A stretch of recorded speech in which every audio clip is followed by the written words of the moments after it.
അഹമ്മദാബാദ് വിമാന അപകടത്തിൽ മരിച്ച രണ്ടുപേരുടെ കൂടി DNA പരിശോധനാ ഫലം കിട്ടി. ഇതോടെ തിരിച്ചറിഞ്ഞ മൃതദേഹങ്ങളുടെ എണ്ണം 210 ഇതിൽ 187 മൃതദേഹം വിട്ടു നൽകിയിട്ടുണ്ട്. ശരത് ലാൽ ചേരുന്നുണ്ട് വിവരങ്ങളുമായി.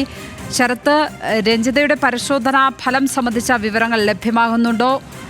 ഇന്നെങ്കിലും തിരിച്ചറിയാൻ സാധിച്ചിട്ടുണ്ടോ? എന്താണ് ലഭിക്കുന്ന വിവരങ്ങൾ? ഇന്ന് 211 പേരുടെ ഫലമാണ് വന്നിരിക്കുന്നത്. ഇപ്പോൾ അല്പസമയമാണ് medical bulletin superintendent Rakesh Joshi വ്യക്തമാക്കി. 211 ഫലങ്ങളാണ് വന്നത്. ഇതിൽ രഞ്ജിതയുടെ ഫലമില്ല. രഞ്ജിതയുടെ ഫലം ഈ 211 രഞ്ജിതയുടെ ഫലമില്ല എന്നാണ് നമുക്ക് അറിയാൻ കഴിഞ്ഞത്. ഇന്ന് ഉച്ചയോടുകൂടി അടുത്ത മെഡിക്കൽ ബുള്ളറ്റിൻ വരുമ്പോൾ ഇക്കാര്യത്തിൽ ഒരു തീരുമാനം. എന്നാൽ രഞ്ജിതയുടെ ബന്ധുക്കളൊക്കെ തന്നെ ഇതിന് കാത്തിരിപ്പ് വേണ്ടിയിട്ട് ആശുപത്രിയിൽ എത്തിയിട്ടുണ്ട്.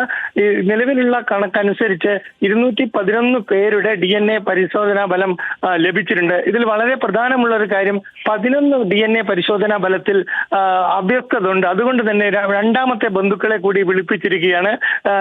ആ രണ്ടാമത്തെ ബന്ധുക്കളെ കൂടി DNA ടെസ്റ്റ് നടത്തിയാൽ മാത്രമേ ഈ 11 മൃതശരീരങ്ങളെ തിരിച്ചറിയാൻ കഴിയുള്ളൂ. അതുകൊണ്ട് തന്നെ ഈ 11 കുടുംബക്കാരെ രണ്ടാമതും ഈ DNA ടെസ്റ്റിന് വേണ്ടി വിളിച്ചു. അതായത് അടുത്തൊരു അംഗത്തെ, കുടുംബത്തിലെ വേറൊരു അംഗത്തെ കൂടി DNA പരിശോധനയ്ക്ക് വേണ്ടി വിളിച്ചു വരുത്തിയിട്ടുണ്ട്.